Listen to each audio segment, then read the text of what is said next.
Students, myself Sunil Jatain, lecturer in history. आज का हमारा टॉपिक है प्राचीन भारतीय इतिहास के स्रोत। किसी भी देश की सभ्यता को भली भांति समझने के लिए हमें स्रोतों को जानना बहुत ही महत्वपूर्ण है। तो हमारी जो एंशिएंट हिस्ट्री है, प्राचीन भारत का इतिहास है, उसके स्रोत क्या क्या है, आज हम वो जानेंगे। प्राचीन भारतीय इतिहास के स्रोतों को भली भांति अच्छे ढंग से समझने के लिए चार भागों में डिवाइड किया गया है। कौन कौन से हैं? पहला है धार्मिक साहित्य।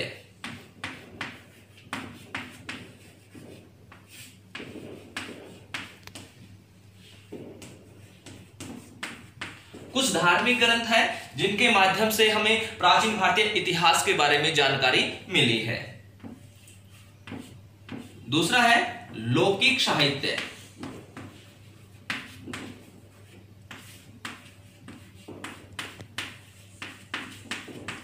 कुछ ऐसे लौकिक महत्वपूर्ण ग्रंथ है जहां से भी हमें प्राचीन भारतीय इतिहास के स्रोतों की जानकारी मिली है। नंबर 3 पे है विदेशियों के वृत्तांत। बहुत से विदेशी भारत के अंदर आए और उन्होंने प्राचीन भारत की स्थिति के बारे में अपने ग्रंथों के अंदर गुणगान किया। विदेशियों का वृत्तांत।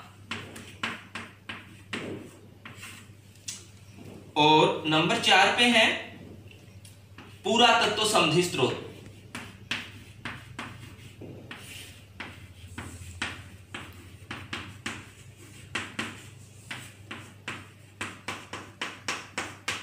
जो हमारे आलेख है, मुद्राएं हैं, उनसे भी हमें हमारे प्राचीन भारत के इतिहास के बारे में जानकारी मिली। यानी 4 स्रोतों के अंदर डिवाइड किया गया है। धार्मिक साहित्य है, लौकिक साहित्य है, विदेशियों का वृत्तांत है, पुरातत्व संबंधी स्रोत है। अब इसमें आज हम पढ़ेंगे धार्मिक साहित्य। धार्मिक साहित्य के अंदर हमारा सबसे प्रमुख है हिंदू साहित्य। और हिंदू साहित्य के अंदर अगर देखा जाए आर्यों का गुणगान है, वो हमें मिलता है वैदिक साहित्य के अंदर।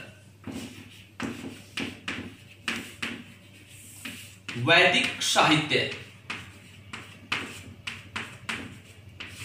वैदिक साहित्य का कार्यकाल है 1500 ईसा पूर्व से 600 ईसा पूर्व। 1500 ईसा पूर्व से 600 ईसा पूर्व। लेकिन वैदिक साहित्य को 2 भागों में विभाजित किया गया है। पहला है प्रारंभिक वैदिक साहित्य।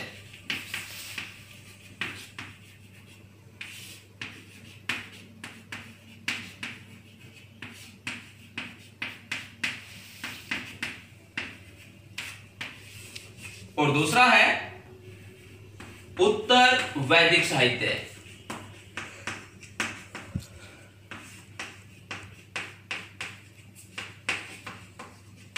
जो प्रारंभिक वैदिक साहित्य है, यानी इसका कार्यकाल तो था 1500 से 600 ईसा पूर्व, संपूर्ण वैदिक साहित्य का। लेकिन प्रारंभिक वैदिक साहित्य है, इसका कार्यकाल है 1500 ईसा पूर्व से लेकर 1000 ईसा पूर्व। और उत्तर वैदिक साहित्य है, इसका कार्यकाल है 1000 ईसा पूर्व से लेकर 600 ईसा पूर्व तक। यानी संपूर्ण वैदिक साहित्य को 2 भागों में विभाजित कर दिया है, प्रारंभिक वैदिक साहित्य और उत्तर वैदिक साहित्य। अब प्रारंभिक वैदिक साहित्य के अंदर क्या क्या आता है?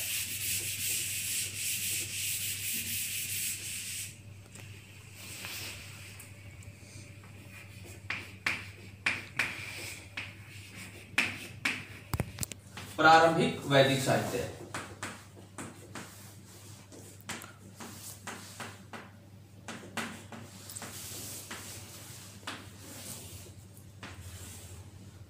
प्रारंभिक वैदिक साहित्य के अंदर आते हैं 4 तो वेद आते हैं। उसके अलावा आते हैं ब्राह्मण ग्रंथ।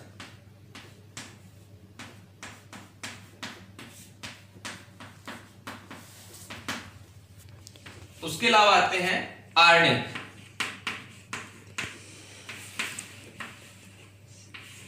और उपनिषद।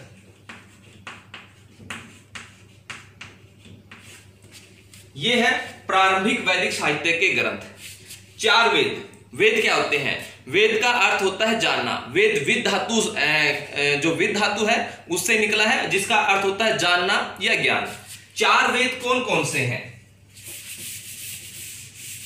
सबसे पहला वेद है ऋग्वेद।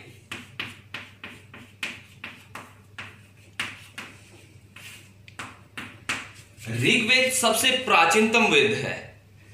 ऋग्वेद है सबसे प्राचीनतम वेद है। इसके अंदर कह सकते हैं जो गायत्री मंत्र है वो ऋग्वेद से ही उठाया गया है। सबसे ज्यादा कह सकते हैं इंद्र देवता की स्तुति के लिए कह सकते हैं यहां पर 250 मंत्र लिखे गए हैं। इसके अलावा कह सकते हैं ऋग्वेद के अंदर 1028 सूक्त है और इन 1028 सूक्तों को 10 मंडलों के अंदर विभाजित किया गया है।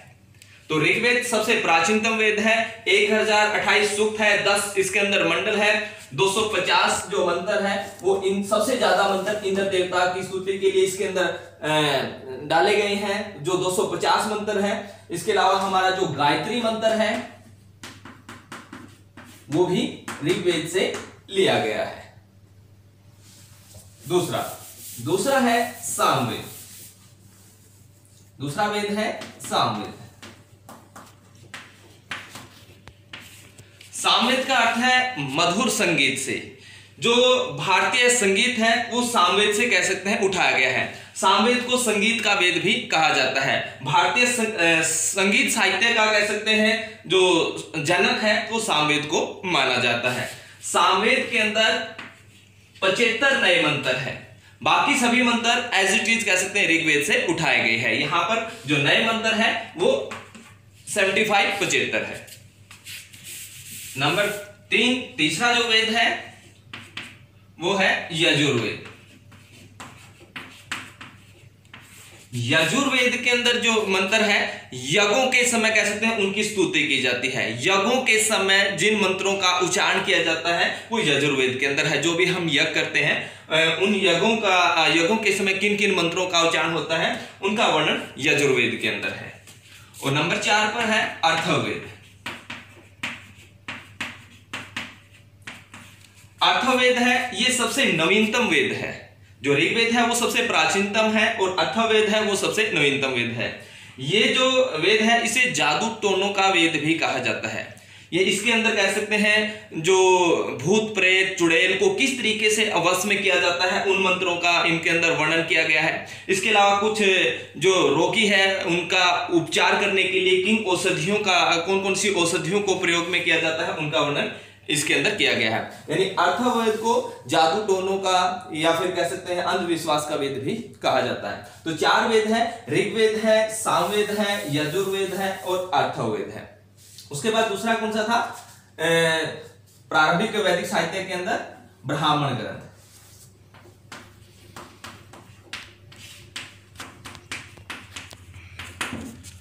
जो ब्राह्मण ग्रंथ है ये वेदों को सरलतम रूप से समझाने के लिए इनका कह सकते हैं वर्णन किया गया है।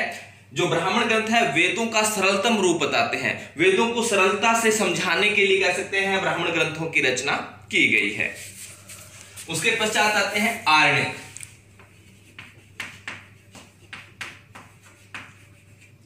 आरण्यक का अर्थ होता है वन या जंगल। आरण्यक ब्राह्मण ग्रंथ का ही भाग है। जो ब्राह्मण ग्रंथ है उन्हीं का भाग आरण्यक है। जो आरण्यक के अंदर जो ग्रंथ है साधुओं के द्वारा ऋषि मुनियों के द्वारा कह सकते हैं जो वनों में बैठकर जिनकी रचना की गई है उनको आरण्यक कहा जाता है। और उसके बाद आते हैं उपनिषद। उपनिषदों की कुल संख्या 108 है जिसमें प्रमुख है ईश है, केन है, ऐत्रेय है। ये प्रमुख कह सकते हैं उपनिषद रहे हैं। इसके अलावा कह सकते हैं उपनिषद के अंदर यह बताया जाता है ईश्वर क्या है और आत्मा क्या है और ईश्वर और आत्मा का आपस में क्या संबंध है। इसे उपनिषद को वेदांत के नाम से भी जाना जाता है। उपनिषद को वेदांत भी कहा जाता है। तो ये हमारे कह सकते हैं जो धार्मिक साहित्य है, धार्मिक साहित्य के अंदर कह सकते हैं वैदिक साहित्य का प्रारंभिक साहित्य के अंदर प्रमुख जो ग्रंथ हुए हैं जिसमें 4 वेद हैं। इसके अलावा कह सकते हैं ब्राह्मण ग्रंथ है, आरण्यक है, उपनिषद है। यहाँ पर कह सकते हैं चारों वेद में ऋग्वेद है, सामवेद है, यजुर्वेद है, अर्थवेद है। जो ऋग्वेद है वो सबसे प्राचीनतम वेद है, जो अर्थवेद है वो कह सकते हैं सबसे नवीनतम वेद है। इसके अलावा कह सकते हैं जो सामवेद है वो कह सकते हैं संगीत से संबंधित है। जो भारतीय संगीत साहित्य है सारे गामा पाधा निशा, वो कह सकते हैं सामवेद से उठाया गया है। जो यजुर्वेद है यज्ञ के समय कह सकते हैं यज्ञों की विधियां बताने वाला वेद कह सकते हैं वो आपका यजुर्वेद है। वेद क्या है? वेद धातु से कह सकते हैं वेद शब्द निकल के आया है जिसका अर्थ होता है जानना या ज्ञान। इसके अलावा जो वैदिक साहित्य है उसको श्रुति साहित्य के नाम से भी जाना जाता है। क्यों जाना जाता है? इसके बारे में यह माना जाता है कि वैदिक साहित्यों की जो रचना है वो ईश्वर के कहने पर कह सकते हैं, ईश्वर के सुनाने पर ऋषि मुनियों के द्वारा कह सकते हैं वैदिक साहित्य ग्रंथों की रचना की गई है। तो ये हमारे कह सकते हैं प्रारंभिक साहित्य के ग्रंथ है जिसमें हमें 4 वेद, ब्राह्मण ग्रंथ, आरण्यक और उपनिषद के बारे में पढ़ना है। तो स्टूडेंट आज हम प्रारंभिक वैदिक साहित्य के बारे में पढ़ा है। नेक्स्ट वीडियो में हम उत्तर वैदिक साहित्य के अंदर कौन कौन से ग्रंथ आते हैं उनके बारे में पढ़ेंगे। तो स्टूडेंट थैंक यू, धन्यवाद।